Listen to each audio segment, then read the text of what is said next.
माता की, भारत माता की, वंदे वंदे। लखीमपुर की धरती पर भारत का गौरव, हमारे यशस्वी प्रधानमंत्री के आगमन पर मैं लखीमपुर की समस्त जनता की तरफ से आपका हार्दिक स्वागत करता हूं। और चूंकि आपका व्यस्त समय है तो मैं एक सामूहिक माल्यार्पण के लिए आमंत्रित करता हूं। सीतापुर के जिलाध्यक्ष क्षेत्रीय उपाध्यक्ष गोविंद पांडे जी, सांसद लखीमपुर अजय मिश्रा जी, सांसद धरोहरा रेखा वर्मा जी, श्री पुरुषोत्तम खंडेलवाल जी, राष्ट्रीय मंत्री श्री महेंद्र सिंह जी, सब लोग एक साथ सामूहिक माल्यार्पण करेंगे।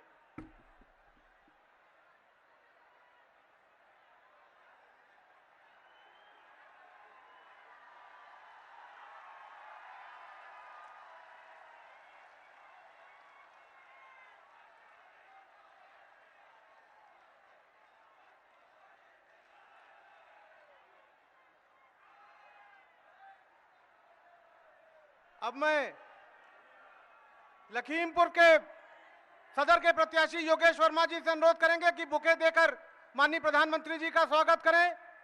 श्री अरविंद गिरी जी गोला के प्रत्याशी, श्रीमती मंजू त्यागी जी श्रीनगर प्रत्याशी, श्री लोकेंद्र प्रताप सिंह जी मोहम्मदी के प्रत्याशी, श्री सौरभ सिंह सोनू कस्ता के प्रत्याशी, श्री रोमी साहनी जी पलिया के प्रत्याशी, श्री पटेल राम कुमार वर्मा जी निघासन के प्रत्याशी, श्री बाला प्रसाद अवस्थी जी धौरारा के प्रत्याशी।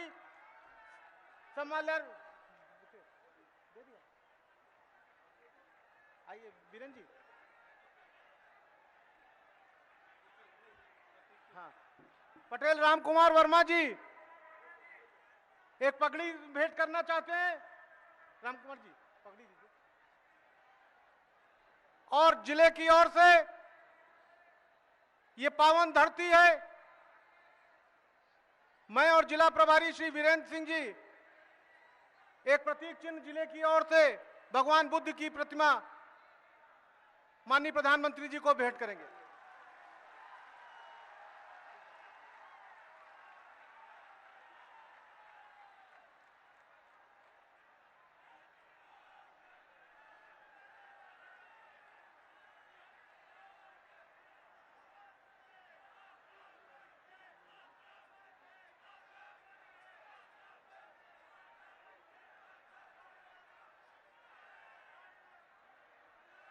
लखीमपुर आगमन पर मैं लखीमपुर के जिला प्रभारी श्री वीरेंद्र प्रताप सिंह जी से अनुरोध करूंगा कि माननीय प्रधानमंत्री जी का 2 शब्दों में स्वागत कर उनको यहां पर मंच पर आमंत्रित करें।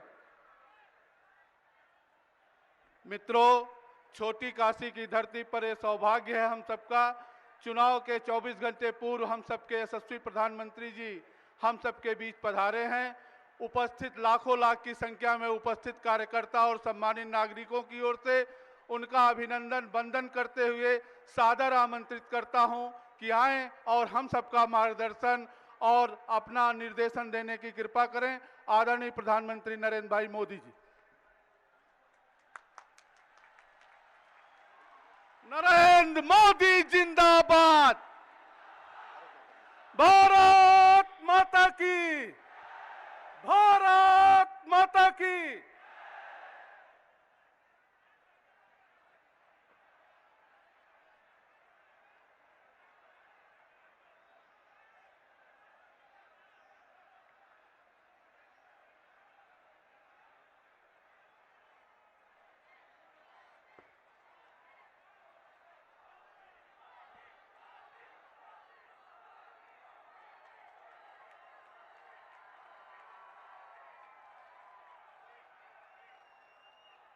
भारत माता की, भारत माता की। मंच पर विराजमान भाजपा के राष्ट्रीय सचिव श्रीमान महेंद्र सिंह जी, जिला अध्यक्ष श्री शरद वाजपेयी जी, इस रैली के प्रभारी श्री पुरुषोत्तम जी खंडेलवाल, संसद में मेरे साथी भाई अजय मिश्रा जी,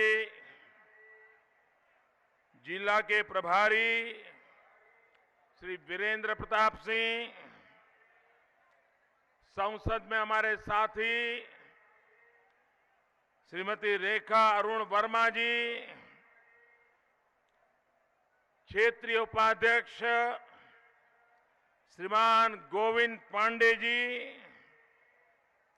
सीतापुर के जिला अध्यक्ष श्री अजय कुमार गुप्ता जी, और इस चुनाव में भारतीय जनता पार्टी के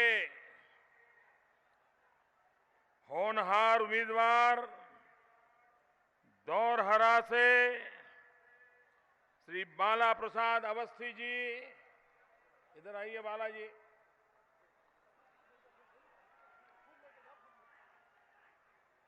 पुलिया से श्रीमान रोमी साहनी जी, निधासन से श्रीमान राम कुमार वर्मा जी, कस्ता से श्रीमान सौरभ सिंह सोनू जी,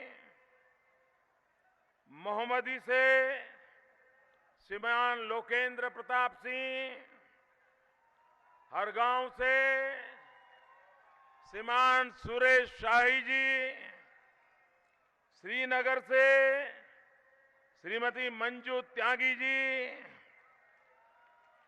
लखीमपुर से श्रीमान योगेश वर्मा जी।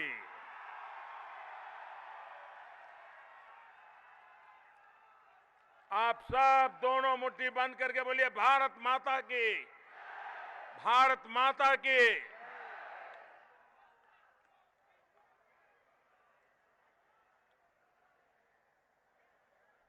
विशाल संख्या में पधारे हुए लखीमपुर के मेरे प्यारे भाइयों और बहनों,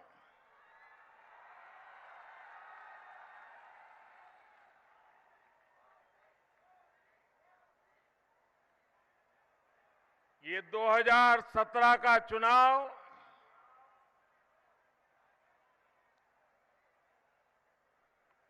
दो 2022 में भारत की आजादी के 75 साल का वर्ष आ रहा है।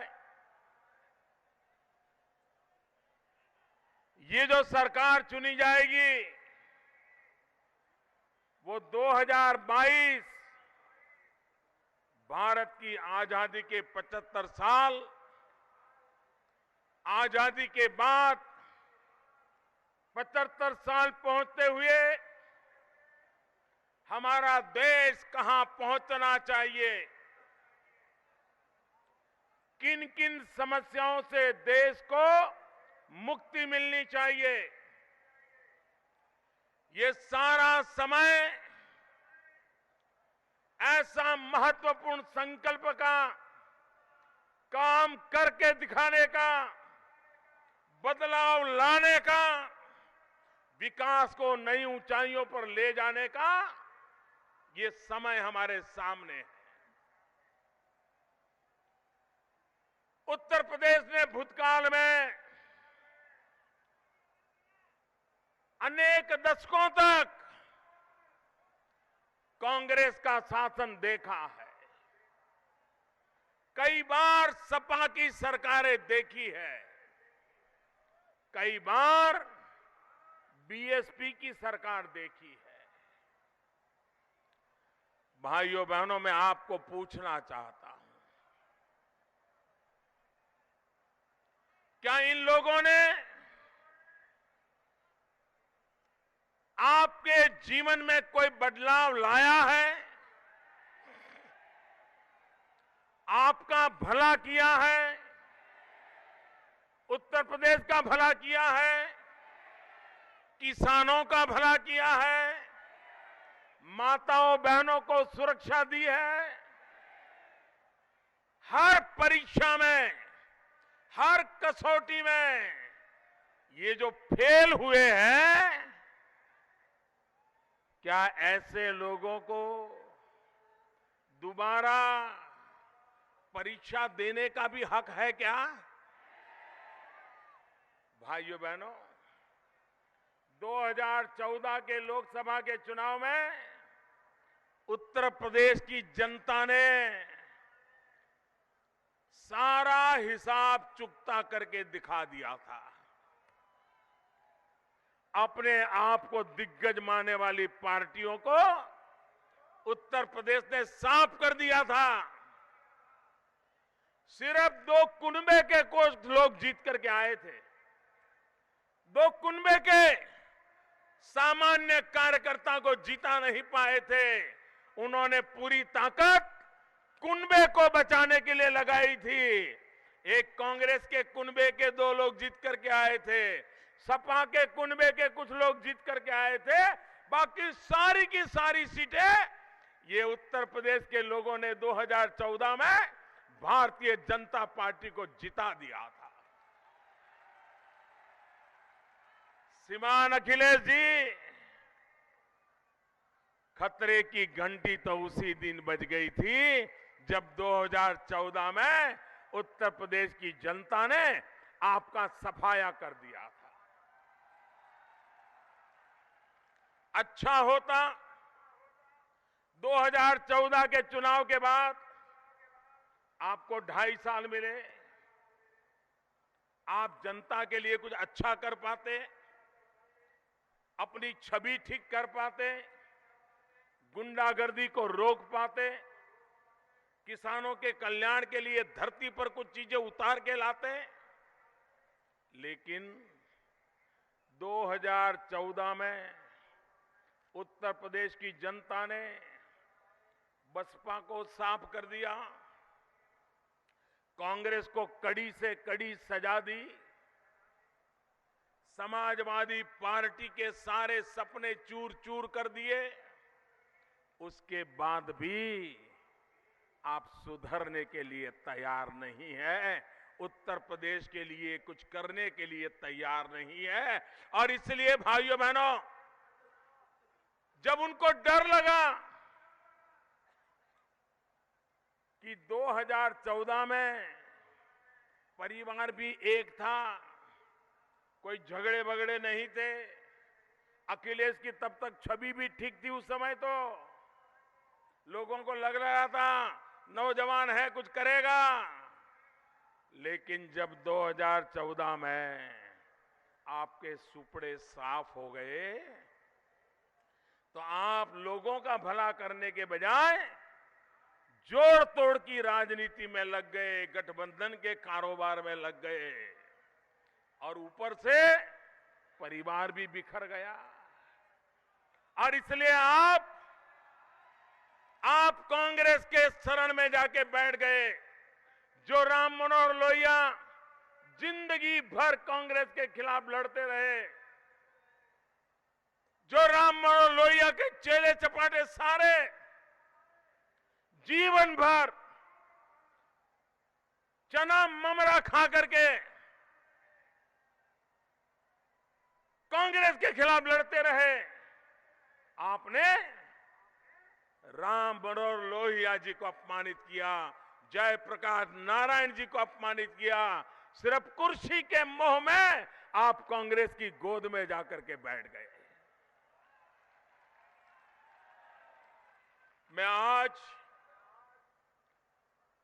प्रथम चरण का जो मतदान हुआ है पश्चिमी उत्तर प्रदेश में, मैं सबसे पहले पश्चिमी उत्तर प्रदेश में सपा बसपा कांग्रेस को करारा उत्तर देने वाला मतदान हुआ है, विक्रम मतदान हुआ है। और इसलिए मैं पश्चिमी उत्तर प्रदेश के मतदाताओं का हृदय से अभिनंदन करता हूं। भाइयों बहनों, पहले चरण का रुख ये साफ साफ बता गया कि कितने ही गठबंधन कर लो, आपके पाप धुलने वाले नहीं है, आप बचने वाले नहीं है। जब उनको लगा कि प्रथम चरण में ही उनका पत्ता साफ हो रहा है, तो चुनाव का मतदान चल रहा था। हड़बड़ी में उनको तीसरा घोषणा पत्र निकालना पड़ा। किसी चुनाव में हर हफ्ते नए घोषणा पत्र निकालने पड़ते हैं क्या? जब पराजय सामने दिख गया तो दोनों पत्रकारों के सामने बैठ करके गिड़गिड़ाने लगे, कहीं पश्चिमी उत्तर प्रदेश चुनाव की खबरें ना आ जाए, और इसलिए नए नए मुद्दे डाल करके अपनी इज्जत बचाने के लिए फिर से कोशिश की। अरे कितने ही घोषणा पत्र निकाल दो, कितने ही मुद्दे निकाल दो। आपातकाल याद है, श्रीमती इंदिरा गांधी जी ने 20 मुद्दे निकाले थे, 20 मुद्दे, और पूरे उत्तर प्रदेश में एक भी सीट जीत नहीं पाए थे। आप 10 मुद्दे लेकर के आए हो, उत्तर प्रदेश में बचने की कोई संभावना नहीं है। ये उनको इसलिए करना पड़ता है कि कहीं पर उनको आशा नजर नहीं आ रही है। आप मुझे बताइए भाइयों बहनों, ये उत्तर प्रदेश का चुनाव है, यहां पर समाजवादी पार्टी अखिलेश जी की 5 साल से सरकार है।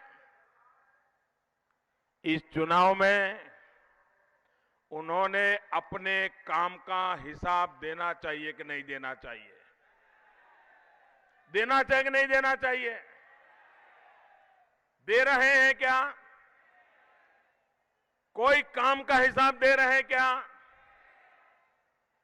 आप मुझे बताइए भाई। आज मैं यहीं से लखनऊ जाने को तैयार हूं।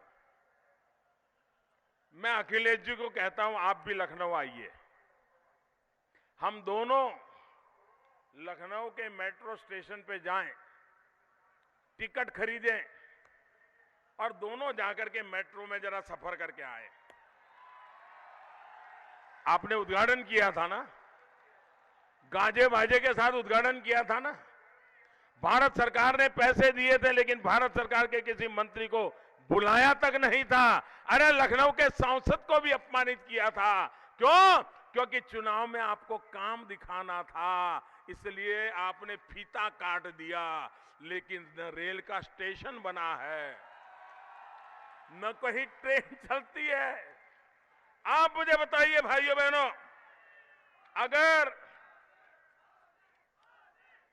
अगर इसी तरह से, अगर इसी प्रकार से लोगों को मूर्ख बनाने का काम चलता रहेगा, तो भाइयों बहनों मुझे बता दीजिए कि कैसे लोगों का भला होगा। आप जरा मुझे बताइए, आपने बड़े मेदांता अस्पताल का उद्घाटन किया, हड़बड़ी में किया, क्योंकि काम बोले। आइए अखिलेश जी, अपन चले जाएं मेदांता अस्पताल में, आपका बीपी चेक करे, मेरा बीपी चेक करे, मैं मान लूंगा कि अस्पताल चालू हुआ है। न कोई डॉक्टर है, न कोई पेशेंट है, न कोई व्यवस्था है, फीता काट दिया। ये आपका काम बोल रहा है क्या? ये काम बोल रहा है क्या? अरे अखिलेश जी, आपका तो काम ये बोल रहा है कि उत्तर प्रदेश की माताएं बहनें गले में चेन डालने से डरती है, कहीं घर के बाहर जाए कोई चेन छीन करके ले न जाए। ये आपका काम नहीं, आपकी पार्टी के दबंग लोगों के कारनामे बोलते हैं। आपकी पार्टी में गुंडागिर्दी करने वालों के पाप बोलते हैं, छत पर चढ़ करके बोल रहे हैं। भाइयों बहनों, जिस उत्तर प्रदेश में हर दिन कोई कहता है 12, कोई कहता है 15, कोई कहता है 20, हर दिन इतनी बलात्कार की घटनाएं होती हो, भाइयों बहनों, हर दिन 12, 15, 17 हत्याएं होती हो, हर हत्या के पीछे कहीं न कहीं राजनीति की बू आती हो।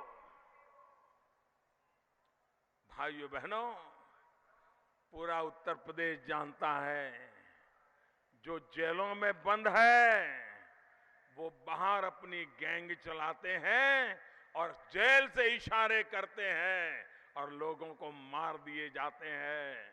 भाइयों बहनों, आप मुझे बताइए, जेलों से भी गैंग चलती हो, हर दिन इतने बलात्कार होते हो, निर्दोषों की हत्याएं होती हो, अपहरण होते हो, दंगे होते हो, इसे आप अखिलेश जी का काम कहेंगे कि समाजवादियों के कारनामे कहेंगे? ये काम है कि कारनामा? ये काम है कि कारनामा? ये काम है कि कारनामा? भाइयों बहनों, हिंदुस्तान का सबसे बड़ा प्रदेश क्या ऐसे गुंडा लोगों के हाथ में निर्दोष लोगों को उनके हवाले कर दिया जाएगा? भाइयों बहनों,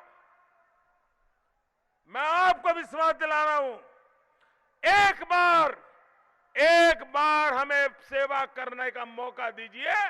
6 महीने के भीतर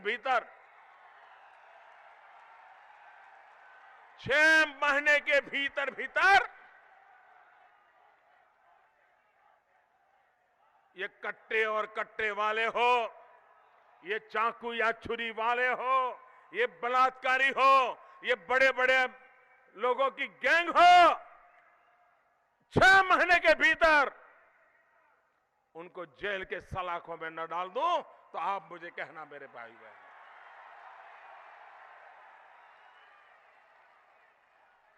मैं उत्तर प्रदेश की माताओं बहनों को कहना चाहता हूं, आज दिल्ली में आपका एक ऐसा भाई बैठा है जो आपकी रक्षा करने के लिए उत्तर प्रदेश में सेवा करना चाहते हैं। आप हमें मौका दीजिए। क्या कारण है मेरी माताएं बहनें ये जुल्म सहे? आज उत्तर प्रदेश का कोई इलाका ऐसा नहीं है जहां दिन दहाड़े भी कोई मां बेटी अकेली घर के बाहर निकल पाती हो।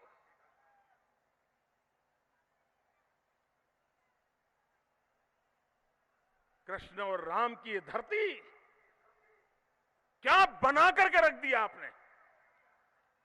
यहां के लोग अच्छे हैं, मेहनत करते हैं। उत्तर प्रदेश के लोग जहां जहां गए उस इलाके की भलाई के लिए मेहनत करने में कोई कसर नहीं छोड़ी है। ऐसे मेहनती लोग हैं, लेकिन उसी उत्तर प्रदेश को यहां की सपा सरकार, कांग्रेस सरकार, बीएसपी, इनकी राजनीति ने, गुंडागर्दी के संरक्षण ने उन्हें तबाह करके रखा हुआ है। और इसलिए भाइयों बहनों, ये हमारा लखीमपुर जिला पूरे उत्तर प्रदेश का सबसे बड़ा जिला,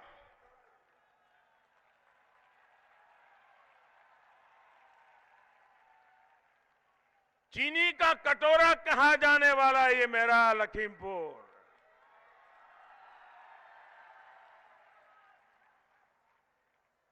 हमारे किसानों का पसीना मीठा हो जाता है, स्वीट हो जाता है, स्वीट हो जाता है। ऐसे गन्ने की ताकत है यहां। लेकिन भाइयों बहनों, गन्ना किसानों का बकाया चुकता करने में अखिलेश जी आपको कौन रोकता है? हर किसान बोलता है, गन्ने की खेती करने वाला हर किसान बोलता है कि आपने उसके हक को छीना है। क्या यही आपका काम बोलता है?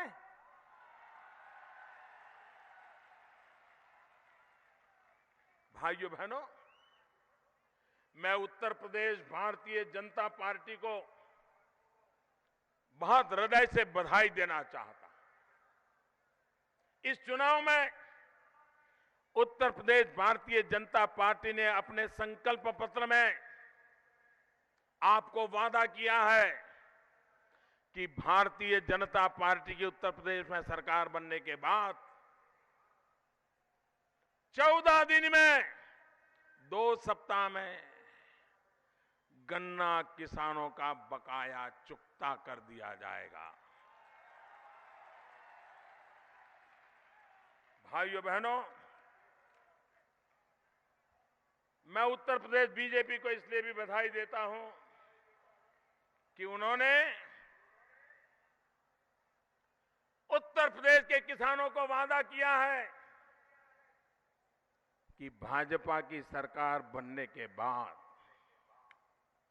यहां के छोटे किसान हैं, उनका कर्ज माफ कर दिया जाएगा।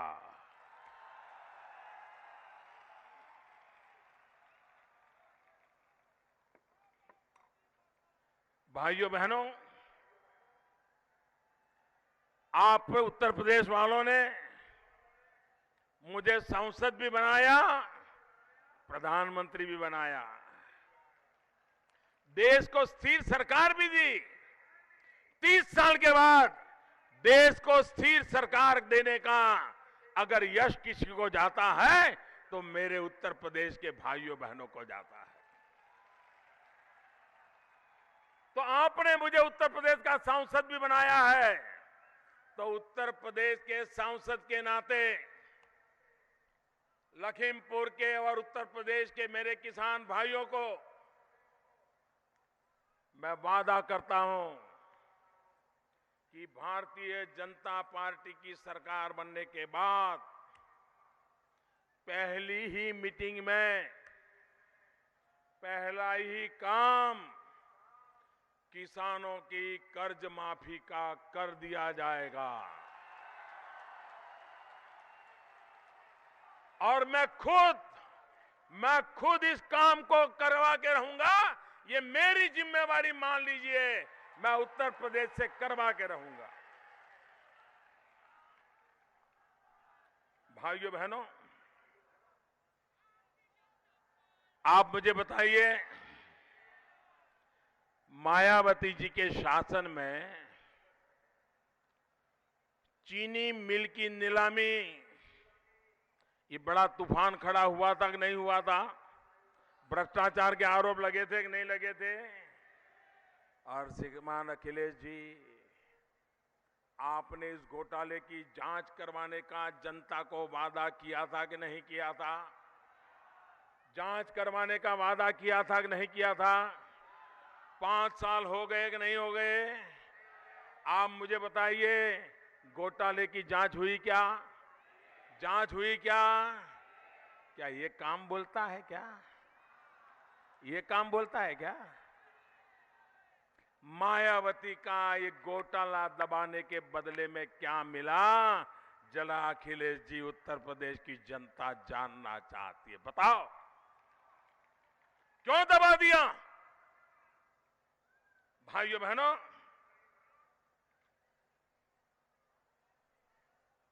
कोई मुझे बताइए, अपने खेत की जो बाढ़ होती है, बाढ़ बोलते हैं नहीं यहां पर, है?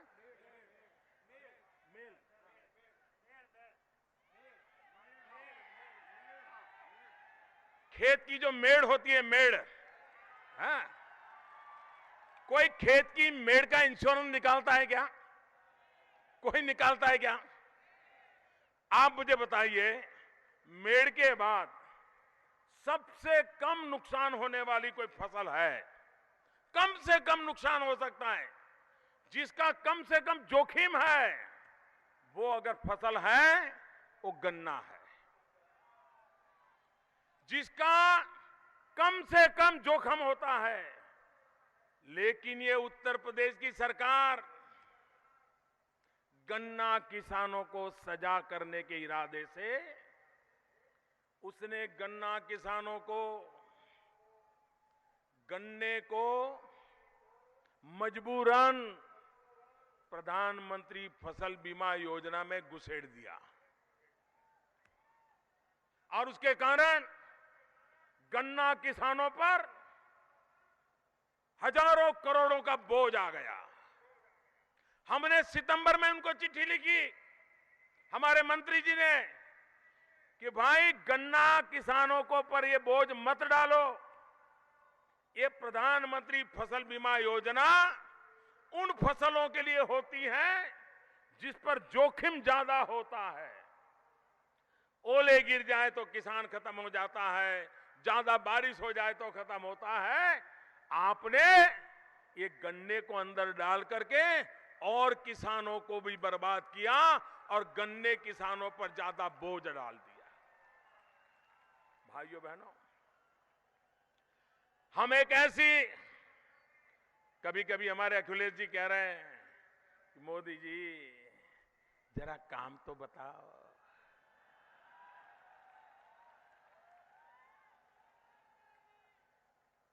ये सत्ता के नशे में ऐसे डूबे हुए हैं कि उनको काम नजर नहीं आता है। प्रधानमंत्री फसल बीमा योजना लागू की।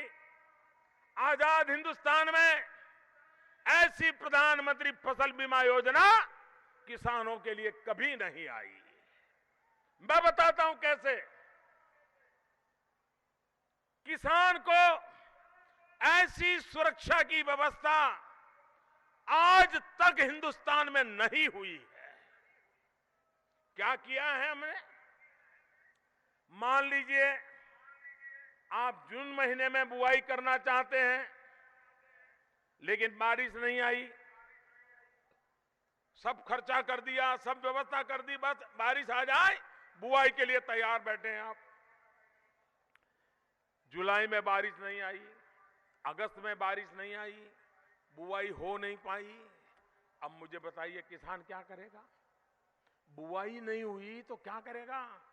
पहली बार हम एक ऐसा बीमा योजना लाए हैं कि अगर किसान बुआई नहीं कर पाया तो भी उसको बीमा का पैसा मिलेगा, उसके साल को बचा लिया जाएगा। भाइयों बहनों, इस लखीमपुर इलाके के लिए खास यहां के किसानों को सबसे बड़ी समस्या है जल भराव की। जल भराव की समस्या है कि नहीं है? आज तक हिंदुस्तान में जल भराव के कारण अगर किसान का नुकसान हुआ तो उसको कोई मदद नहीं मिलती थी। हमारी सरकार ने कह दिया जल भराव के कारण भी अगर किसान का नुकसान हुआ है तो उसको भी बीमा का पैसा दिया जाएगा, किसान की रक्षा की जाएगी। भाइयों बहनों, क्या कभी सोचा है आपने? अच्छी बारिश हो गई, किसान ने अच्छी मेहनत की, यहां की तो जमीन भी बड़ी उपजाऊ है, 100% 16 आनी पाक पैदा हो गया, बस खेत में फसल का ढेर करके रखा हुआ है। अब 1-2 दिन 4 दिन में मंडी जाना है, ट्रैक्टर आने वाला है, बैलगाड़ी आने वाली है, सब तैयार है, मंडी जाने के बाद इंतजार है। और अचानक ओले गिर गए, अचानक बारिश आ गई, अचानक आंधी आ गई, 16 आनी फसल बर्बाद हो गई।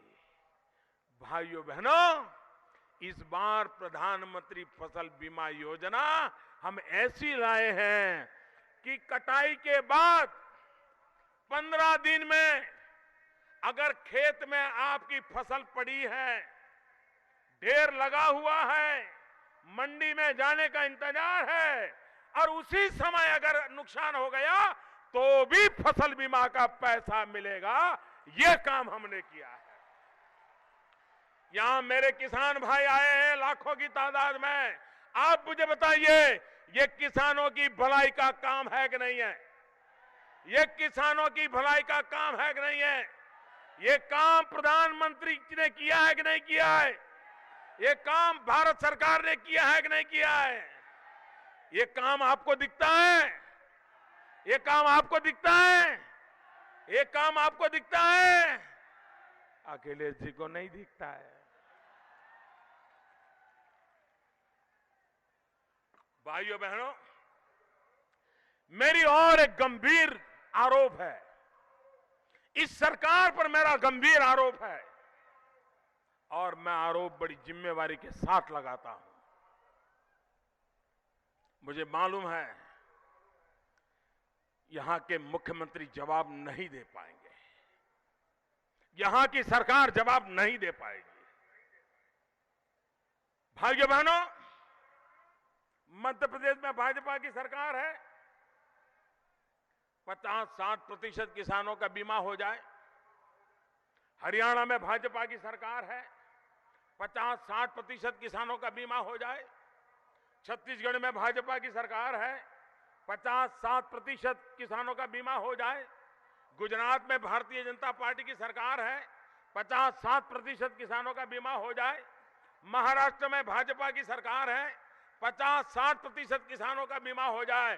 क्या कारण है अखिलेश जी, जो उत्तर प्रदेश किसानों से भरा पड़ा प्रदेश है, हर जमीन का 1 इंच उपजाऊ जमीन है, मेहनत कश किसान है, लेकिन आपके रहते हुए आप किसान विरोधी हो, उसके कारण सिर्फ 14% किसानों का ही बीमा हुआ। सिर्फ 14% का। कौन जिम्मेवार इसके लिए? कौन जिम्मेवार भाइयों बहनों? कौन जिम्मेवार? और ये 14% भी कौन है? सिर्फ उनके वोट देने वाले जो कुनबे हैं ना, सिर्फ उन्हीं को बीमा का लाभ दिया गया, बाकी किसानों को नहीं दिया गया।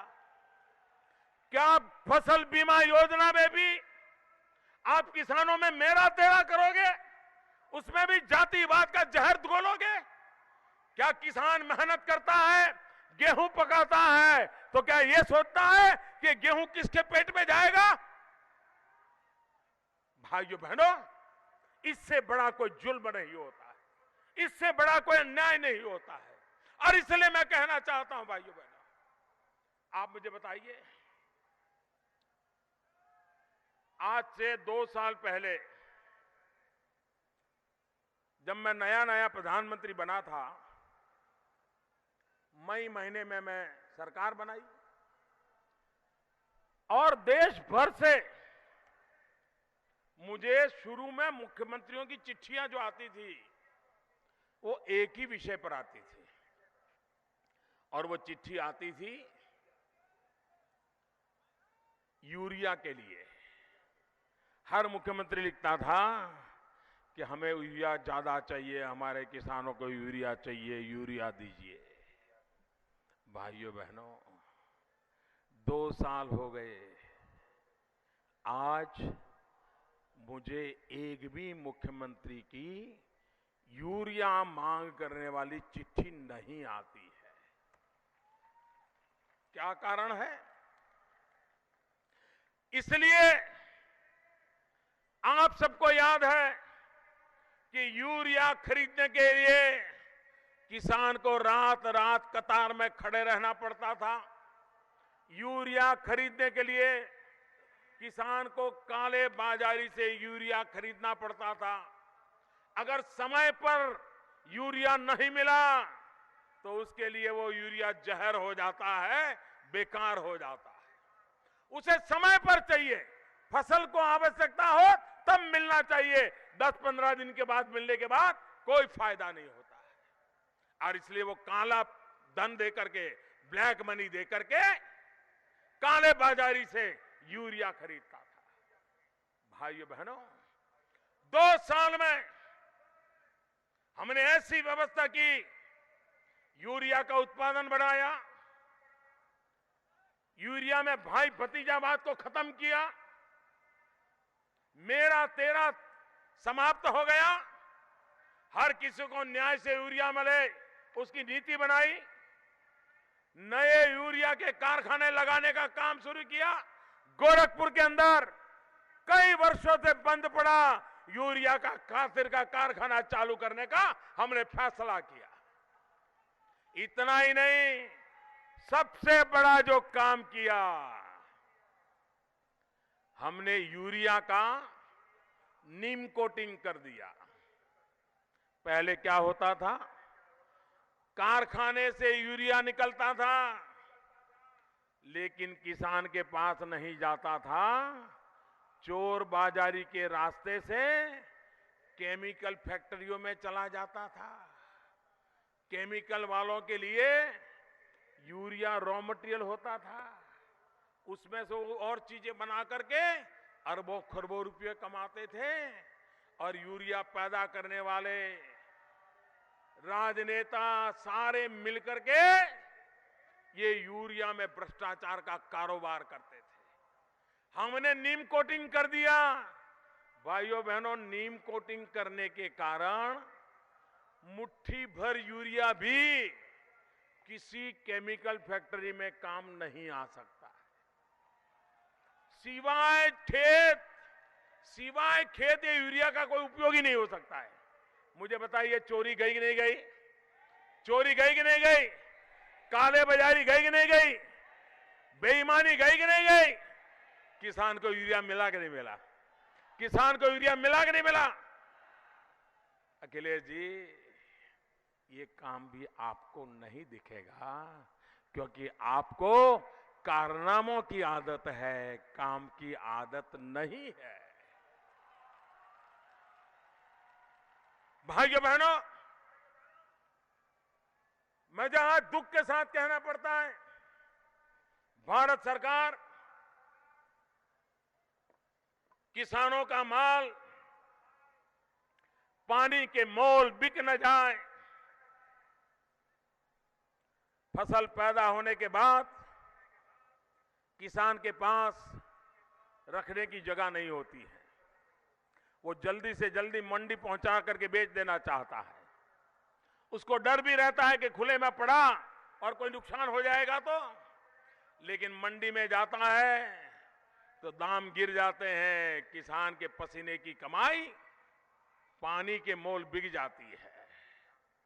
भारत सरकार मिनिमम सपोर्ट प्राइस देती है, भारत सरकार पैसे देती है और राज्य सरकार को कहती है कि आप किसानों से ये मूल्य से सारी चीजें खरीदिए, धान खरीदिए, गेहूं खरीदिए, किसानों को रक्षा करिए।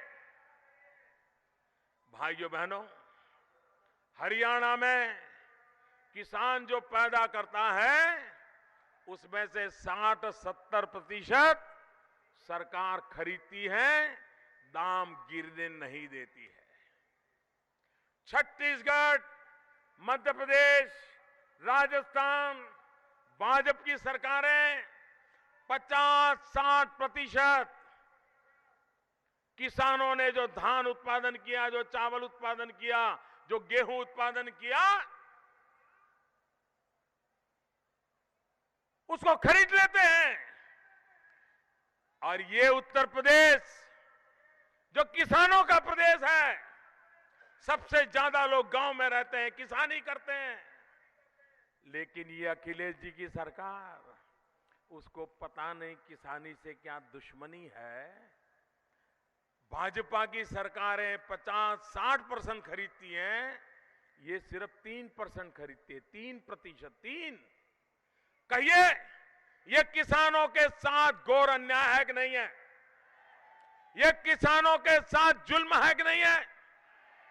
भाइयों बहनों, हम वादा करना चाहता हूं आपको, जो भी किसान अपनी पैदावार उचित दाम से बेचना चाहता है, उत्तर प्रदेश में भाजपा की सरकार बनेगी, उसको उचित दाम से खरीदने का वादा करती है जी। किसान को मरने नहीं दिया जाएगा, किसान को लूटने नहीं दिया जाएगा। लेकिन भाइयों बहनों, इनको परवाह नहीं है, इनको चिंता नहीं है। हमारा तो मंत्र है विकास।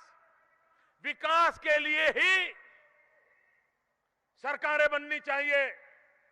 भाई भतीजावाद के लिए सरकारें नहीं होती हैं, जात पात के लिए सरकारें नहीं होती हैं, संप्रदायवाद के लिए सरकारें नहीं होती हैं, पूरब पश्चिम उत्तर दक्षिण में भेद करने के लिए सरकारें नहीं होती हैं। सरकार हर किसी के लिए होती है। सबसे पहले गरीबों के लिए होती है, गांव के लिए होती है, किसान के लिए होती है, दलित, पीड़ित, शोषित, वंचित के लिए होती है, माताओं बहनों के लिए होती है, नौजवानों के भविष्य के लिए होती है।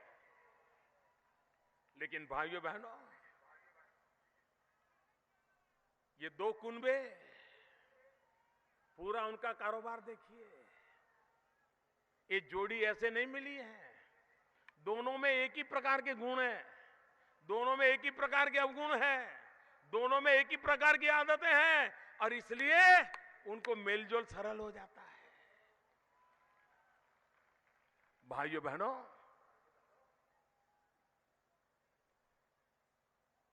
अब उत्तर प्रदेश को, जिन्होंने देश को लूटा और जिन्होंने उत्तर प्रदेश को लूटा, ऐसे जब मिल जाएं तो आगे क्या होगा इसका अंदाज कर सकते हो। भाइयों बहनों, मैं हैरान हूं जब यहां के आईएएस अफसर,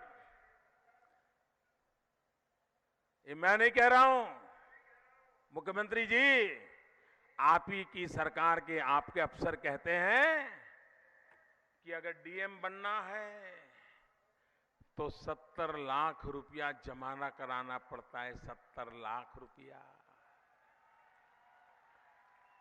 ये काम करते हो क्या? ना, ये काम बोलता है क्या? इसी काम के लिए जनता ने आपको बिठाया क्या? एक एक अफसर को तबादले के लिए, पोस्टिंग के लिए 70 लाख, 75 लाख, 1 करोड़ रुपया देना पड़ता है। तो भाइयों बहनों, वो लाएगा कहां से? आप ही से लूटेगा कि नहीं लूटेगा? आप ही से लूटेगा कि नहीं लूटेगा? ये लूट बंद होनी चाहिए कि नहीं होनी चाहिए? ईमानदारी से व्यवस्थाएं होनी चाहिए कि नहीं होनी चाहिए? लेकिन भाइयों बहनों, जब इस आईएएस अफसर ने पब्लिकली कह दिया कि ये 70 लाख रुपया मांगते हैं, तो नौकरी तो गई, सस्पेंड कर दिया गया, उसको सस्पेंड कर दिया गया। कोई अफसर अवैध खनन वालों को पकड़े तो उससे नौकरी से निकाल दो। कोई अफसर कानून व्यवस्था का काम करना चाहे, उसको टेलीफोन पर धमकियां दो। यही काम करते रहे हो। भाइयों बहनों, हर थाने को समाजवादी पार्टी का कार्यालय बना दिया गया है। जब तक समाजवादी पार्टी का नेता नहीं कहता है, थाने में कुछ काम नहीं होता है। भाइयों बहनों, इससे बड़ी चिंता का कोई विषय नहीं हो सकता है। भाइयों बहनों, ये लोग कैसे काम करते हैं, मैं जरा हिसाब बताता हूं आपको, इससे पता चलेगा आपको। और निर्णय इसी आधार पर होने चाहिए, जात पात के आधार पर निर्णय नहीं होने चाहिए। नौजवान, आप आपका भविष्य के लिए चिंता करो। जो बुजुर्ग हैं उनको शर्म के मारे शायद तकलीफ होगी, आपको चिंता करने की जरूरत नहीं है। नौजवानों, आपको तो आपका भविष्य निर्धारित करना है। मैं उदाहरण देता हूं। जब मैडम मायावती जी की सरकार थी, बड़ा इंटरेस्टिंग है, जरा सुनने जैसा है। मैडम मायावती जी की सरकार थी तो 2010 और 2012 के बीच में 2010 और 2012 के बीच में उत्तर प्रदेश के 23 गांवों में बिजली का काम हुआ जहां बिजली नहीं थी। कितने गांव? कितने गांव? कितने गांव? कितने समय में? 2 साल में। कितने समय में? 2 साल में कितने गांव? ये काम किसने किया? Madam, madam. उसके बाद बारी आई राजकुमार की।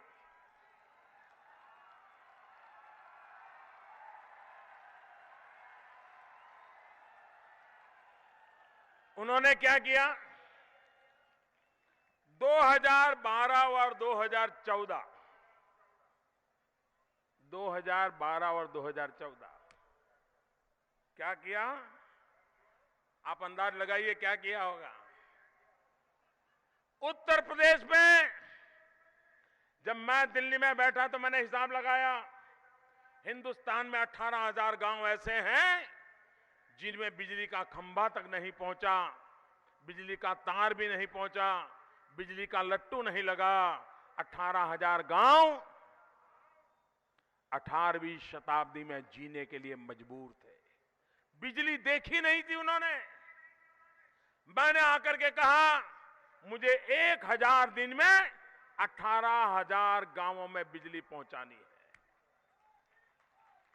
2014 में हमारी सरकार बनी, 2014 में बनी।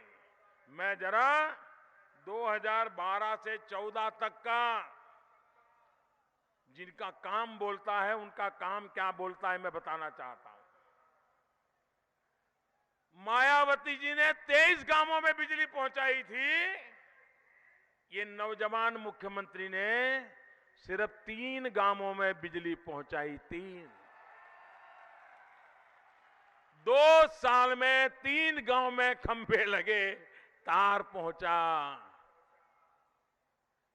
उत्तर प्रदेश में 1500 गांव अंधेरे में हैं। 2014 में मैं प्रधानमंत्री बना, उस समय 1500 गांव बाकी थे। उन्होंने सिर्फ 3 गांव का काम किया, मैडम ने 23 गांव का काम किया। और जब हमारी सरकार बनी तो हमने 2 साल में कितना किया? 2 साल में कितना किया? काम किसको कहते हैं? काम खुद से बोलता है। अरे काम तो उजियारा लाता है, उजियारा लाता है। काम दूर से भी दिखता है। भाइयों बहनों, हमें तो 2 साल के भीतर भीतर इसी उत्तर प्रदेश में मायावती के 2 साल में 23 गांव, अखिलेश जी के 2 साल में 3 गांव, मोदी के प्रधानमंत्री बनने के बाद 2 साल में 1364 गांव। आप मुझे बताइए, आपको 23 गांव वाली सरकार चाहिए? 23 गांव में काम करने वाली सरकार चाहिए? 3 गांव में काम करने वाली सरकार चाहिए? कि आपको 1364 गांवों में काम करने वाली सरकार चाहिए? काम बोलता है कि नहीं बोलता है? उनके कारनामे बोलते हैं कि नहीं बोलते हैं? उनके कारनामे बोलते हैं कि नहीं बोलते हैं? और इसलिए भाइयों बहनों, हम विकास के मुद्दे पर काम करने वाले लोग हैं। हम विकास करके दिखाना चाहते हैं। और इसीलिए भाइयों बहनों, मैं आज जब आपके पास आया हूं, मैं आपसे आग्रह करता हूं कि आप भारतीय जनता पार्टी को सेवा करने का अवसर दो। आज कोई कारण है कि उत्तर प्रदेश से नौजवानों का पलायन होना चाहिए? आज किसी भी गांव में जाइए, नौजवान नजर नहीं आता है। बुजुर्ग लोग हैं गांव में, सेवा करने वाला नहीं है। पूछते हैं भाई बेटा कहां गया, तो बोले वो तो मजदूरी करने के लिए, काम करने के लिए किसी शहर चला गया है। उसको तो जब किसानी का काम होगा तब आ जाएगा, लेकिन अभी तो कोई है नहीं, तो चला गया है। भाइयों बहनों, क्या मेरे उत्तर प्रदेश के नौजवानों को अपने मां बाप के पास रहने का हक नहीं है क्या? अपने बुजुर्गों की सेवा करने का हक नहीं है क्या? अपने यार दोस्तों के बीच जिंदगी गुजारने का हक नहीं है क्या? अपने गांव खेत खलिहान के बीच आनंद और सुख से जीने का हक है कि नहीं है? उसको पेट भरने के लिए, बूढ़े मां बाप के पेट भरने के लिए अपने गांव गलियार छोड़ करके शहरों की गंदी नाली में जीने के लिए मजबूर होना पड़ता है। भाइयों बहनों, स्थिति मुझे बदलनी है, ये स्थिति मुझे बदलनी है। मुझे नौजवानों को उनके ही जनपद में नौकरी मिले, काम मिले, ऐसा विकास का मॉडल लेके काम करना है। उसके पास सपने हैं, सामर्थ्य है, संकल्प है, परिश्रम करने की तैयारी है। ये सरकार है जो ये करना चाहती है और इसलिए मैं नौजवानों को निमंत्रित देता हूं। भाइयों बहनों, हमारी माताएं बहनें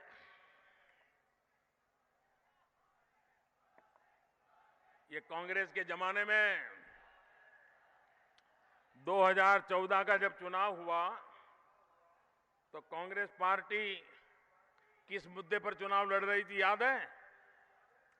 2014 के लोकसभा के चुनाव में कांग्रेस पार्टी किस मुद्दे पर चुनाव लड़ रही थी मालूम है? कांग्रेस पार्टी ने घोषणा की थी कि अगर दिल्ली में भारत सरकार में उनकी सरकार बनेगी और वे अगर प्रधानमंत्री बनेंगे तो क्या करेंगे? 1 साल में गैस के जो 9 सिलेंडर मिलते हैं वो 12 कर देंगे। ये उन्होंने वादा किया था। भाइयों बहनों, हमारी सरकार आई। आप लोगों को पता है, एक जमाना था पार्लियामेंट के मेंबर को, एमपी को 25 कूपन मिलती थी, गैस की कूपन। वो अपने कार्यकर्ताओं को, अपने परिचितों को गैस का कनेक्शन हर साल 25 को दिलवा सकता था। 25 को 5 साल में 125 लोगों के उसको कूपन मिलते थे। इतना बड़ा पार्लियामेंट का क्षेत्र, 2-2 हजार गांव और 125 कूपन, ये दिन थे। और कुछ एमपी तो ऐसे थे वो कूपन को भी काले बाजारी में बेचते थे, ऐसी अखबार में खबर आती थी। कैसी कैसी बीमारियां घुस गई है भाइयों। हम आए, हमने तय किया अगर स्थिति बदलनी है तो ऐसे नहीं बदलेगी। भाइयों बहनों, आज भी मेरी गरीब मां जब लकड़ी का चूल्हा जला करके खाना पकाती है, 400 सिगरेट का धुआं एक दिन में उसके शरीर में जाता है। लकड़ी का चूल्हा जला करके खाना पकाने से 400 सिगरेट का धुआं उस मां के शरीर में जाता है। लकड़ी का चूल्हा जलाती है, खाना पकाती है, घर में छोटे छोटे बच्चे, इनके शरीर में भी धुआं जाता है। मुझे बताइए, ये मां बीमार नहीं होगा तो क्या होगा? वो बच्चे बीमार नहीं होंगे तो क्या होगा? क्या गरीबों के लिए कुछ नहीं होना चाहिए? हम आए और मैंने पहले दिन कहा है, मैं गरीबी में पैदा हुआ हूं, मैंने गरीबी को जिया है और इसलिए मैं गरीबों के लिए जीना चाहता हूं, गरीबों के लिए कुछ करना चाहता हूं। मुझे गरीबी देखने के लिए कहीं जाना नहीं पड़ता है, मैं गरीबी जी करके आया हूं। गरीब के मुसीबतें मैंने झेली हुई है और इसलिए भाइयों बहनों, हमने निर्णय किया कि 5 करोड़ परिवार जिनके घरों में गैस का चूल्हा नहीं है, गरीबी में जिंदगी गुजारते हैं, सरकार की तरफ से उनको मुफ्त में गैस का कनेक्शन दिया जाएगा और लकड़ी के चूल्हे से मुक्ति दिला करके गैस के चूल्हे से खाना पकाने के लिए उनको मदद की जाएगी। भाइयों बहनों, इस योजना को तो अभी 1 साल भी पूरा नहीं हुआ है, 1 साल भी पूरा नहीं हुआ है। काम कैसे बोलता है, काम कैसे दिखता है, काम की क्या ताकत होती है। अब तक साल भी नहीं हुआ है, 1,80,00,000 गरीब माताओं को गैस का कनेक्शन दे दिया। अरे उत्तर प्रदेश में लाखों परिवारों में गैस का कनेक्शन पहुंच गया, गैस का चूल्हा काम करने लग गया। एक भी रुपये के भ्रष्टाचार का आरोप नहीं लगाया भाइयों बहनों। 1,80,00,000 लोगों को गैस का कनेक्शन दे गए दिया। आप मुझे बताइए, इससे गरीबों का भला होगा कि नहीं होगा? ये गरीबों की सेवा है कि नहीं है? ये माताओं बहनों की सेवा है कि नहीं है? इसको काम कहेंगे कि नहीं कहेंगे? कहेंगे कि नहीं कहेंगे? और इसलिए भाइयों बहनों, मैं आपसे यही कहने आया हूं कि मेरी सरकार देश के गरीबों के हक को सुरक्षित करना चाहती है। मेरी सरकार मध्यम वर्गीय लोगों का जो शोषण होता है उनकी रक्षा करना चाहती है।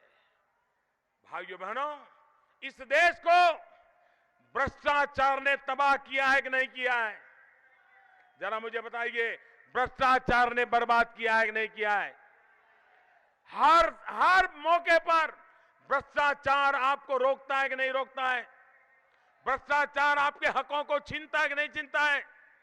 आपको बर्बाद करता है कि नहीं करता है? भ्रष्टाचार खत्म होना चाहिए कि नहीं होना चाहिए? भ्रष्टाचार खत्म होना चाहिए कि नहीं होना चाहिए? अगर सरकार में नौकरी चाहिए तो इंटरव्यू आता है, इंटरव्यू। 100 लोगों की नौकरी, 1,00,000 लोगों का इंटरव्यू। और 3 बाबू बैठे होते हैं, वो एक कमरे से आता है, दूसरे दरवाजे से निकलता है, 30 सेकंड लगता है, 30 सेकंड वो ऐसे ही गुजरता है। और उनका मूड कर गए तो पूछते हैं क्या नाम है, कहां से आए हो, इतने में तो वो निकल जाता है। मुझे बताइए, क्या ये इंटरव्यू का तरीका है क्या? कोई मुझे बताइए, ये इससे इंटरव्यू होता है क्या? क्या ये 30 सेकंड में ऐसा कौन सा एक्सरे मशीन है कि आपको पता चल जाए कि अच्छा है ये बुरा है? ये बेईमानी है कि नहीं है? भाइयों बहनों, ये बेईमानी भ्रष्टाचार करने की दुकान है, दुकान। ईमानदार होनहार बच्चा, बेटा हो या बेटी, अच्छे से अच्छे मार्क लाता हो, हर परीक्षा में उत्तम मार्क लाता हो, टेस्ट में भी अच्छे मार्क लाता हो, और जब इंटरव्यू कॉल आता है, मां कहती है बेटा तेरा इंटरव्यू कॉल तो आया है, लेकिन बिना सिफारिश नौकरी कहां मिलेगी? देखो ढूंढो, कोई जान पहचान मिलता है क्या? कोई तुझे नौकरी में इंटरव्यू पास करवा सकता है क्या? तो बेटा कहता है मां मिल तो जाएगा, लेकिन वो तो 2 लाख, 5 लाख, 10 लाख रुपया मांगेगा।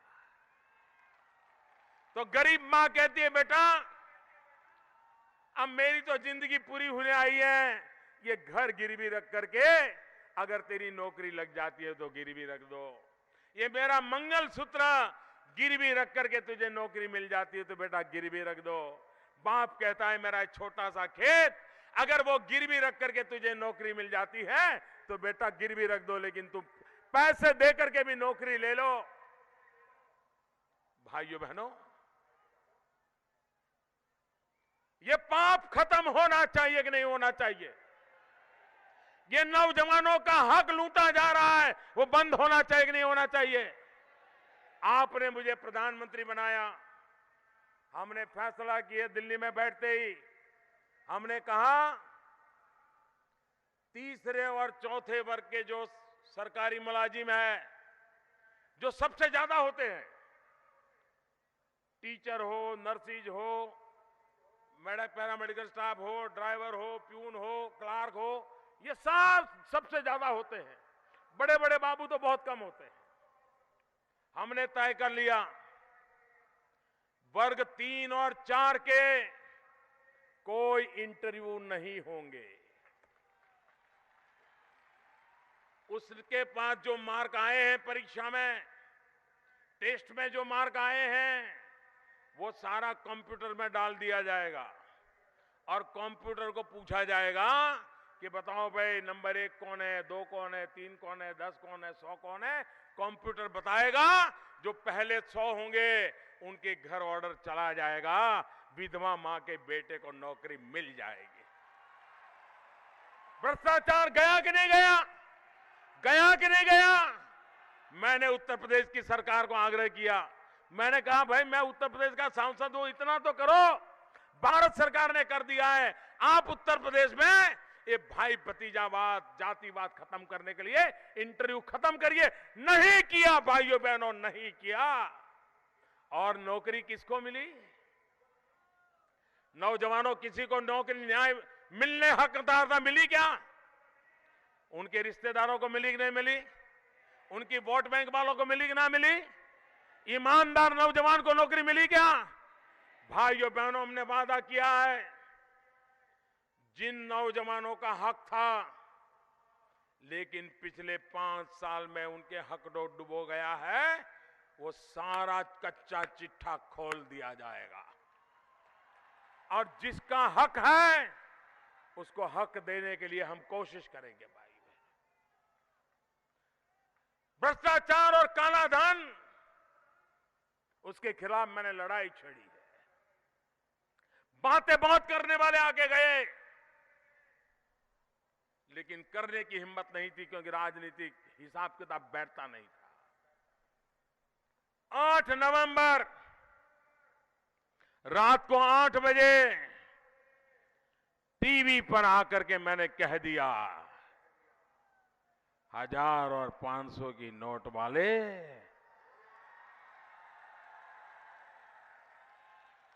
अभी भी उनको नींद नहीं आती है। भाइयों बहनों, गरीब का लूटा है, वो गरीब को लौटना चाहिए कि नहीं चाहिए? 70 साल से बेईमानी से इकट्ठा किया, वो वापिस आना चाहिए कि नहीं आना चाहिए? ये लड़ाई मेरी सही है कि गलत है? ये लड़ाई चलनी चाहिए कि नहीं चलनी चाहिए? बेईमानी का पैसा वापिस आना चाहिए कि नहीं आना चाहिए? गरीब को हक मिलना चाहिए कि नहीं मिलना चाहिए? भाइयों बहनों, मैं रुकने वाला भी नहीं हूं, मैं झुकने वाला भी नहीं हूं। न मैं चैन से बैठूंगा और न लुटेरों को चैन से बैठने दूंगा। भाइयों बहनों,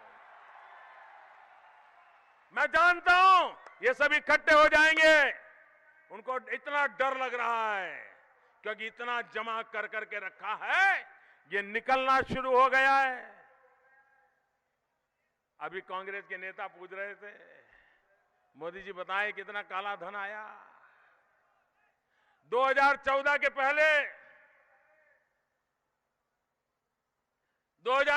पहले अखबार खोल कर देख लीजिए, क्या खबर आती थी?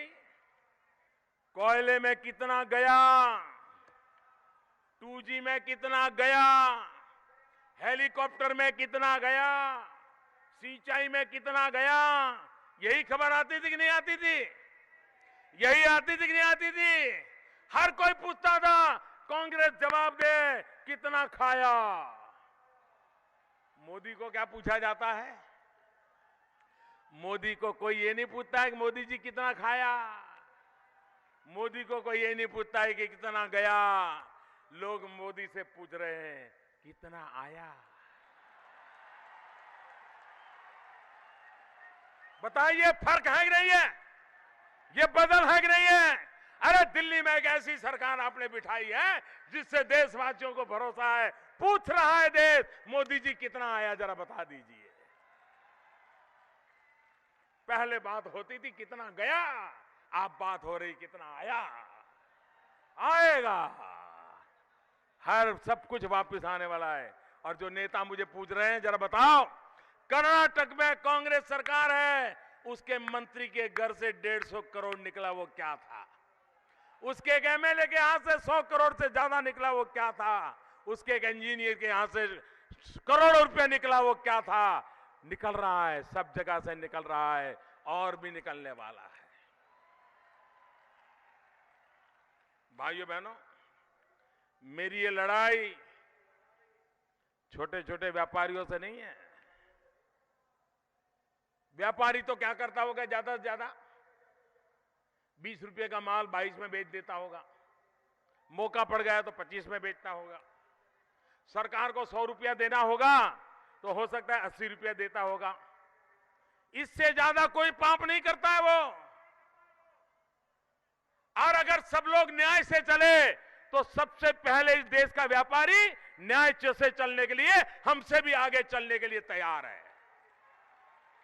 लेकिन लूटा किसने है? व्यापारियों ने नहीं लूटा है, किसान ने नहीं लूटा है, मजदूर ने नहीं लूटा है। लूटा है जो पद पर बैठे हैं, पद का दुरुपयोग किया है।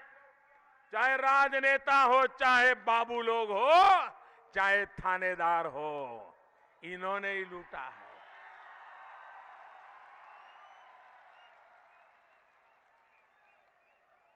सारी जड़ वही है। और इसलिए मेरी लड़ाई छोटे छोटे व्यापारियों से नहीं है, मेरी लड़ाई इन ठेकेदारों से है। मुझे आपके आशीर्वाद चाहिए भाइयों, आपके आशीर्वाद चाहिए। और मुझे विश्वास है 125 करोड़ देशवासी कठिनाइयां झेल करके भी, तकलीफ झेल करके भी इस देश से भ्रष्टाचार को खत्म करने के लिए, इस देश को काला धन खत्म करने के लिए कंधे से कंधा मिला करके मेरे साथ खड़े। इससे बड़ा मेरा कोई सौभाग्य नहीं हो सकता है।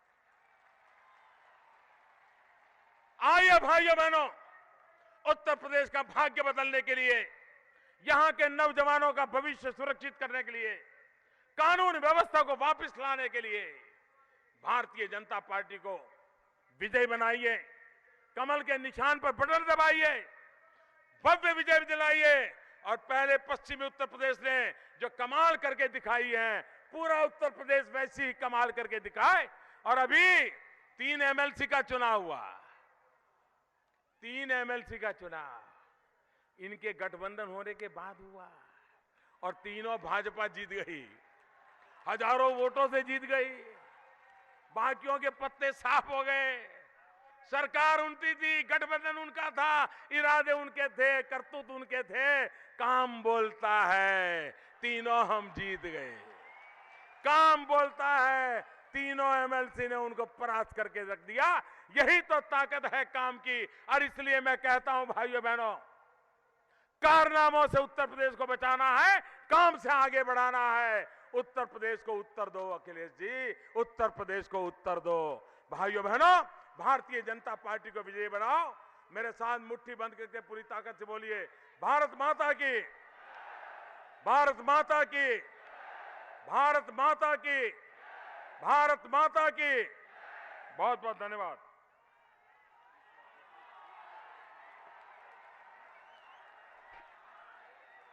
अध्यक्ष जी से